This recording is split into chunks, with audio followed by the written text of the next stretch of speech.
محرم الحرام شریف کا مہینہ چل رہا ہے اور اس ماہ مبارک میں جہاں دیگر عبادات کا ثواب بہت زیادہ ہے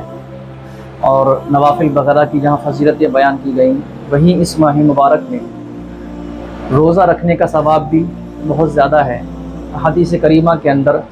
نبی پاک صلی اللہ تعالیٰ علیہ وسلم نے ماہ محرم الحرام میں یوم عاشورہ کے دن یعنی 10 تاریخ کو خود بھی روزہ رکھا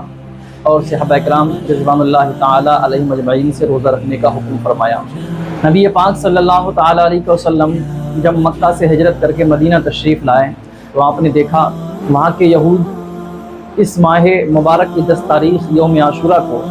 روزہ رکھتے ہیں۔ سرکار صلی اللہ تعالیٰ علیہ وسلم نے ان سے دریافت فرمایا، ان سے پوچھا کہ تم اس دن روزہ کس لیے رکھتے ہو؟ تو وہ کہنے لگے کہ اس دن اللہ تعالیٰ نے حضرت موسیٰ علیہ السلام کو فرعون کے ظلم و ستم سے نجات دی اور بنی اسرائیل کو فرعون کے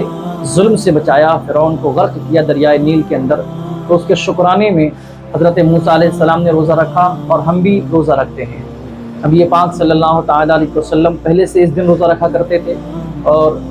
ان کی اس بات پر سرکار نے فرمایا کہ حضرت موسیٰ علیہ السلام کے تم سے زیادہ ہم ماننے والے ہیں، لہذا سرکار نے اس دن روزہ رکھا اور روزہ رکھنے کا حکم فرمایا۔ اس کے علاوہ حدیث پاک کے اندر ہے، سرکار دو عالم صلی اللہ تعالیٰ علیہ وسلم ارشاد فرماتے ہیں کہ افضل الصیام رمضان شہر اللہ صیام و شہر اللہ المحرم، رمضان کے بعد سب سے افضل روزے اللہ کے مہینے محرم الحرام کے ہیں، یعنی اس ماہ مبارک کے اندر روزے رکھنے کی ترغیب نبی پاک صلی اللہ تعالیٰ علیہ وسلم نے خود دی۔ بلکہ جب رمضان المبارک کے روزے فرض نہیں ہوئے تھے تو آپ اس ماہ مبارک کے روزوں کا کثرت سے اہتمام کرتے اور صحابہ کرام کو روزے رکھنے کا حکم فرماتے۔ بلکہ ایک مرتبہ ایسا بھی ہوا کہ نبی پاک صلی اللہ تعالیٰ علیہ وسلم نے فرمایا کہ محرم الحرام کا مہینہ شروع ہو چکا ہے اور ان دنوں میں تم روزے رکھو، اور سرکار صلی اللہ تعالیٰ علیہ وسلم نے مدینہ کے اطراف بستیوں میں اپنے قاصد بھیجے اور یہ پیغام دیا کہ اگر جن لوگوں نے صبح سے کچھ ابھی نہیں کھایا ہو تو وہ آج کا روزہ رکھیں، اور جنہوں نے کھا لیا ہے تو وہ بھی بغیر کچھ کھائے پیے بقیہ دن گزاریں، یعنی روزے دار کی طرح رہیں۔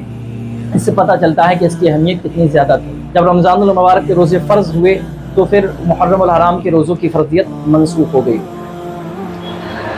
ایک حدیث پاک میں حضرت ابو قتادہ رضی اللہ تعالیٰ بیان کرتے ہیں کہ سرکار دو عالم صلی اللہ تعالیٰ علیہ وسلم نے ارشاد فرمایا یکفر السنۃ الماضیہ، یعنی محرم الحرام کے یوم عاشورہ کا 10 محرم کا روزہ رکھنا اس میں اتنا ثواب ہے کہ وہ گزشتہ 1 سال کے گناہ معاف فرما دیتا ہے۔ یعنی جو 10 محرم الحرام کا روزہ رکھے تو اللہ رب العالمین اس کے 1 سال کے گناہ معاف فرما دیتا ہے۔ اسی طرح نبی پاک صلی اللہ تعالیٰ علیہ وسلم کو جب پتہ چلا کہ یہود اس دن کا روزہ رکھتے ہیں 10 محرم الحرام کا، صحابہ کرام نے سرکار کی بارگاہ میں جب اس ماجرے کو بیان کیا تو سرکار دو عالم صلی اللہ تعالیٰ علیہ وسلم نے فرمایا کہ آئندہ سال ہم 10 کے ساتھ 9 کا بھی یا 11 کا بھی روزہ رکھیں گے تاکہ ان کی مشابہت نہ ہو۔ یعنی سرکار نے اپنے صحابہ کو یہ حکم دیا کہ اب صرف 10 محرم کا نہیں رکھنا ہے، بلکہ 10 کے ساتھ یا تو 9 کا روزہ رکھیں یا 10 کے ساتھ 11 کا ملا کر رکھیں۔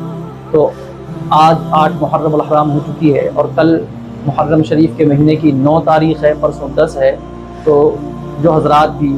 روزہ رکھنا چاہیں تو محرم الحرام کے یوم عاشورہ 10 تاریخ کا روزہ رکھیں، اس کے ساتھ 9 یعنی کل کا، اور 10 کے ساتھ چاہیں 9 کا نہ رکھ سکیں تو 11 کا بھی رکھ سکتے ہیں، تاکہ حدیث پاک پر عمل بھی ہو جائے اور ثواب عظیم اجر کثیر کے بھی مستحق قرار پائیں، کیونکہ اس ماہ مبارک کی فضیلت پہلے ہی سے بہت زیادہ ہے اور اس میں عبادات کا ثواب بھی اللہ رب العالمین بہت زیادہ عطا فرماتا ہے، اوراد و وظائف کی بھی کثرت سے اس کی فضیلت ہے۔ تو جس طریقے سے نوافل پڑھتے ہیں، اوراد و وظائف کرتے ہیں، تلاوت قرآن کرتے ہیں، اس ماہ مبارک کی 10 تاریخ کو روزہ رکھیں اور اس کے ثواب سے بھی بہرہ ور ہوں۔